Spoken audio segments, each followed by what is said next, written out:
Now, there were some things in the show I did like a lot. A lot of decisions that were wise. Some questionable. And one decision, next week we're going to have an appearance of someone. I'll talk about that in a minute. A decision that they made, that I understand why they did it, but I completely disagree with it.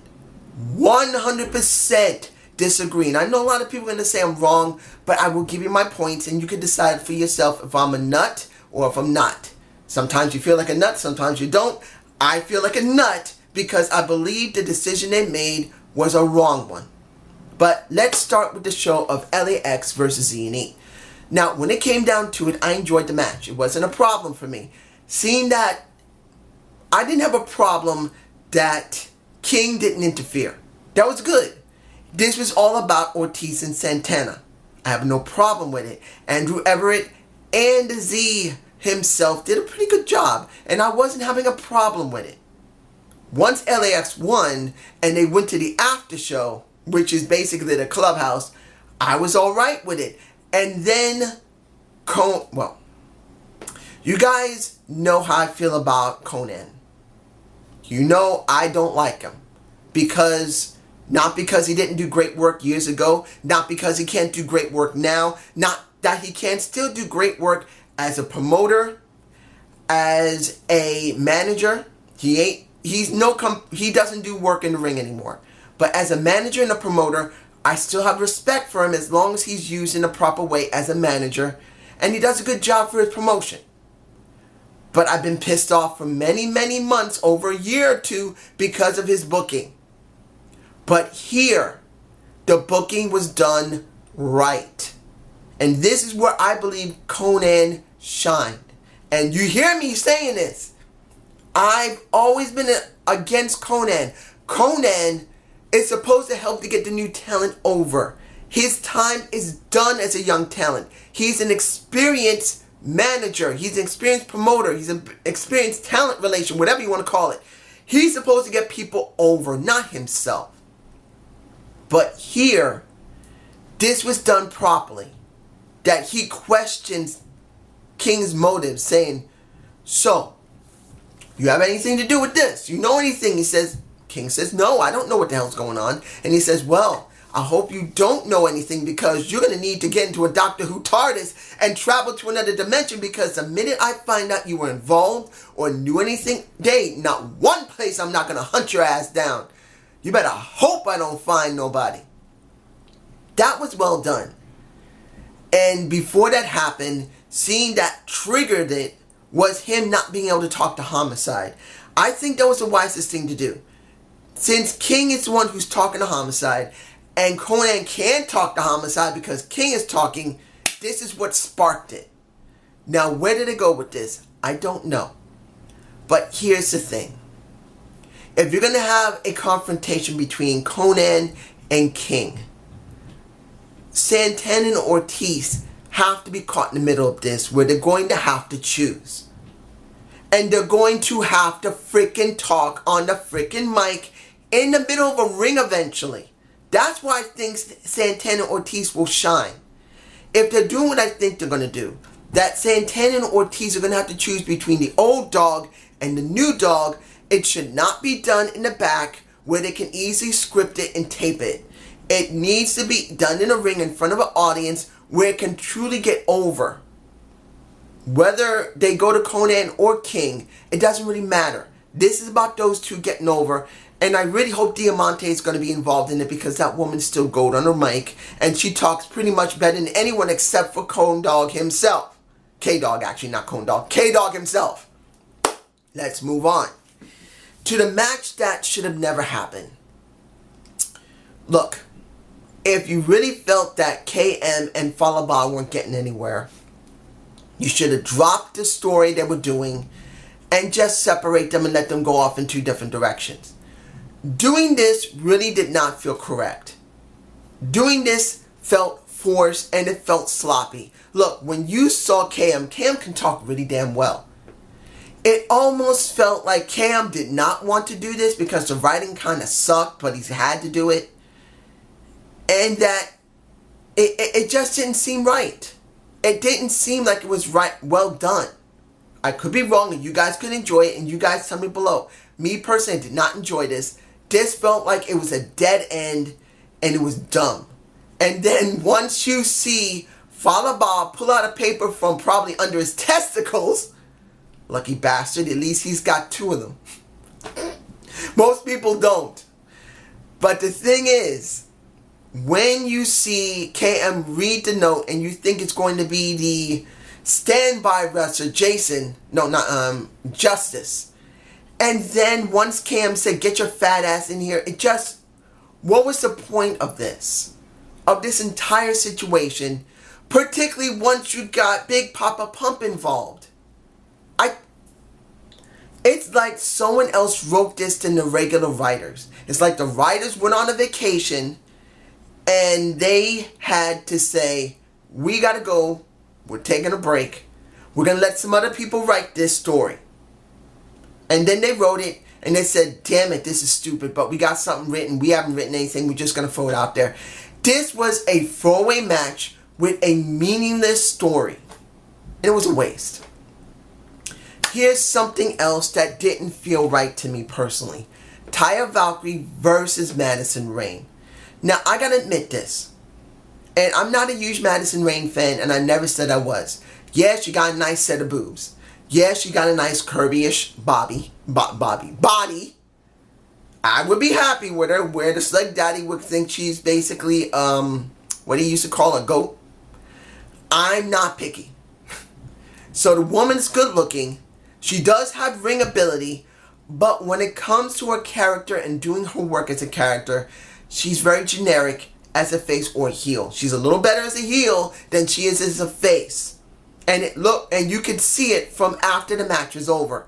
But this match made no sense. And I'm sure people want to say, well, it had to make sense. You gotta have Su Yung go against somebody, and just like you said, they're probably gonna put Madison Rayne against her. Yes, I did believe that Madison Rayne is going to go up against Su Yung because they want to do something with Su Yung. But the problem is, you just sacrificed Taya Valkyrie. You just sacrificed Taya Valkyrie, Miss Lucha Libre Royalty, who I believe should never been used that way. You should have kept using Tessa Blanchard in that format. How many times have Tessa actually gotten over on Madison Rayne? 0. Nothing. Maybe she beat her up a little bit. No, actually, she didn't even beat her up. She beat up Kiera Hogan before she even touched Madison Rayne in the ring. So essentially speaking, there's really no feud here. You could have done the feud with pretty much Madison and Tessa Blanchard one more time, and then you would still have a build-up going into Slammiversary. You could have done this maybe 2 or 3 more weeks, and then you could have ended it. And then you would give the Madison Rayne, Miss Big Boobs herself, the opportunity to go up against Su Yung. Because as far as I can tell, she's gone up against Taya once and won. She's gone up against Tessa Blanchard, who's a nobody and has almost no feud with her, once. And that's it. And that's where this entire situation falls flat on its face. Now, did she talk well? Fine, she talked alright for a generic face. She's not that great as a face. She talks better as a heel when she acts nasty. And then that lighting flicker, it was okay. But it's wrong to do it now. They should have let Tessa and her continue to feud. Yes, this means you're going to have to sacrifice Tessa Blanchard so she can go after Su Yung eventually. Or at least give Tessa somewhat of a shine, even if let's say Madison Rayne had to struggle for a little bit with Tessa and then finally beat her. That would make more sense than this. This felt filler for me. This felt like filler. And it was a waste of Madison Rayne's time. It was a waste of definitely Taya Valkyrie's time. I just felt like it was a waste. And congratulations, Taya, for being married now. I hope everything works. I've said this before. I want to see her and a man stay together. I was once married. Didn't work out. but I'm hoping it'll work for them. Let's move on to the Hitman promo with Killer Kross. I enjoyed the promo, well, the vignette for Killer Kross. It did give a little bit of a Hitman feel, somewhat, but not really a real Hitman feel. And I still would rather see him as a Big Boss Man's son. Now, I don't know if the Big Boss Man, the guy who played him, actually had a son. And I'm not saying this guy is it. But I would have said, you know what? Why not be the Big Boss Man's son? Now, I'm ready to take out anybody and do whatever the hell I want because I'm the authority here. I think that would have been better. But as it stands, Killer Kross does look interesting. And I can't wait to see his debut. And they said this at the end of the night when it came to the match that I will talk about in a few minutes. You got Rick Swann coming to Impact. Now, I don't know if he's been there before or not. As far as I know, he's never been there. But now Rick Swann, who had that controversy with the WWE, who got kicked out by the WWE, has now been picked up by Impact and maybe Lucha Underground as well. You never know. Since Lucha Underground has already started since June, he might be there as well. But I haven't seen the product. But I gotta say this, and I'm gonna be honest. Because they're being more theatrical with Impact, I might be willing to see if I can figure a way to wrap my mind around how heavily theatrical Lucha Underground is. Because I really want to try and do Lucha Underground reviews. Not saying they're popular, but I just want to try it. But it's always so hard for me because when you go too theatrical, then really wrestling, it tends to turn me off a bit. But this might be the way that's going to fill in the gaps for me, and maybe eventually I'll go to it. But Rick Swann, now on Impact Wrestling. Next week, I will be looking for that. I'm hoping they will give him something than just being another X Division guy. And here is a situation. No, I think I'll leave this for the last. Let me see. Let me make sure I'm not forgetting anything. Let's talk about the two last things we're going to talk about. One, the last match of the night, which was Pentagon Jr. and Phantasma versus OVE. I'm not into it. I'm just not into it because I don't remember anyone telling me that Pentagon Jr. got his rematch against Austin Aries. As far as I know, he has not. He's just been dropped, and they just said the former world champion. I just don't feel it. Because if he has had it, and it was on one of those special pay-per-views that special like Twitch live streams that I unfortunately had to miss, it still gets me. Because it doesn't feel like it's right with him not ending the way he did with Austin Aries. It still felt like it needed another match. But that's just me. Was this match okay? Yeah. The ending, though, did help it a lot. Where once Sami Callihan beat up on Pentagon Jr., he decided to hit him in the face with a baseball bat and start ripping off his mask. Now this, to a Lucha Libre and Lucha wrestler, is a big no-no. You do not, particularly a American or a Canadian, it don't make no difference. Yes, in storyline you can do it, but you do not rip off a mask. You do not rip it up. You do not take it off.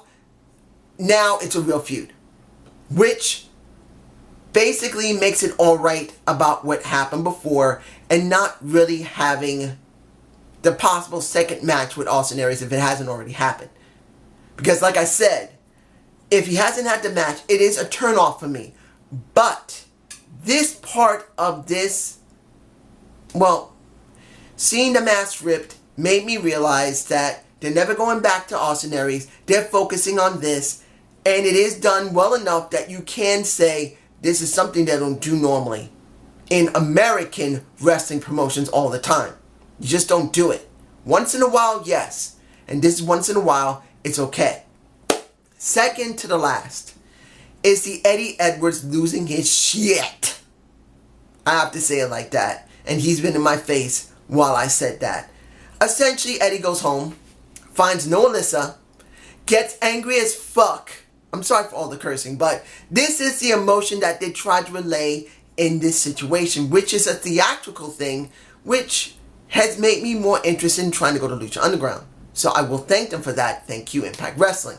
Now, I'm not saying that Eddie did a great job, but he did do a well enough a job drinking a beer, whatever he was drinking, to say, I must get revenge. But now, how? By who? Sami, I'm not getting him because of what Tommy did. And now my woman's not with me. And that's all because of Tommy. So he switched from going from Sami, who he saw in the mirror as his own image, to going after Tommy. Losing his freaking mind. Good. This is the most strongest feud they have. And they're still booking it very well. Showing the mental breakdown of Eddie Edwards, wanting to get revenge on someone, not being able to get Sami because it's not possible anymore, wanting to get to his wife so he can try and figure out why she doesn't get what he's getting at, that Sami must die, but now realizing he's never going to get his wife as long as Tommy is in the way, and he wants Tommy and he wants to ring and rip his head off. Perfectly fine. I'm alright with this. The story continues. Now, last thing I'm going to talk about, which makes no sense to me personally, but I understand why they did it. You had this press conference in Canada. Moose talked alright. You got... breathe. You got Austin Aries talking very well. They cut away from it a couple of times, which was good. But why Impact? You have so much freaking talent on your roster. You have no mid-card title until you brought back the Global Championship, or the the Global Championship. You turned it into the Grand Championship. You did something unique with it, which the previous writers didn't do very well with, almost nothing to it. And now you got so much talent. How are you going to give them something to work with as they build themselves up? You have only the X Division. That's a lower tier title. That's low card. You got the World Championship. That's main event. You're supposed to have something in between to help these people transition from going from the low to mid to the main event.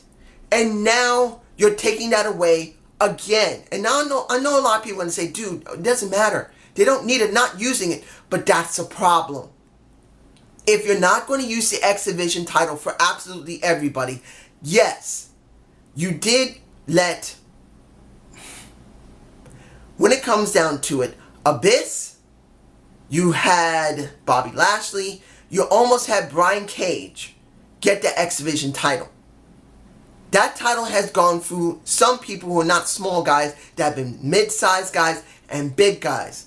But the problem is they never sponsor it. So it's always acted like a lower tier belt in the last 3 to 4 years. So the Grand Championship is obviously the mid-card title. It was. But then you didn't use it. And then you didn't use it. And now with Rick Swann coming in, with Killer Cross coming in, you saw Brian Cage who's there. You got so many people in the back that when it comes down to it, you need a mid-card title. You do. And since the Global Wrestling Network, and I did see the match between Sanjay Dutt and, not Kaval, but pretty much Low Key. I don't know why they went to Kaval instead of letting me use his Low Key back then. I think Low Key sounded better than Kaval, honestly. But anyway, I saw the match. I love it. When you see that GWN does let you see Explosion whenever they do release it onto the website, I'm not doing the app because I'd rather see it on my computer, not on the tablet or a smart TV. I don't have a smart TV, and I don't want to see it on the tablet. So I can see Explosion whenever I get the time, which I haven't even seen it yet. So I gotta look at it. Maybe I'll do a review. If you guys want me to do a review of Explosion whenever the new episodes come out, like for this month or this week, tell me and I'll try and do it. But you need a mid-card title. Why not put it on Explosion? Let them build themselves up and then have them on the main show. That actually is the wisest thing to do. This is what people in wrestling don't understand anymore. If you don't have enough time to put this on the main show and you have a secondary show, put one of your secondary belt, your mid-card belt on the secondary show. Let the people actually go at it. Let them get the mid-card belt, which could be a lower card belt. Doesn't matter. Consider it as a lower card belt. Let them win it, hold it for a while, and then come back and try to go for the main title. They should be doing something instead of merging the titles and then being lacking again. This is what Impact has done over the years. They're always lacking in titles, so people don't have enough to work with. How are most of these guys going to get over if the X Division is not considered but a low-tier title? You don't have a mid-card title, so the guys are all wandering in the main event, which few you show, and when you do throw them in the main event, it doesn't really feel like a lot because they haven't built properly. This is what I do not agree with them. I do understand that they are taped. I do understand that their product has a problem because a lot of times their talent doesn't stay very long because they make very short-term contracts. So it makes it very difficult. But I still believe this is a better situation than what they're doing. But this is my point of view. You guys tell me below. Have a good day. Have a good night. And peace.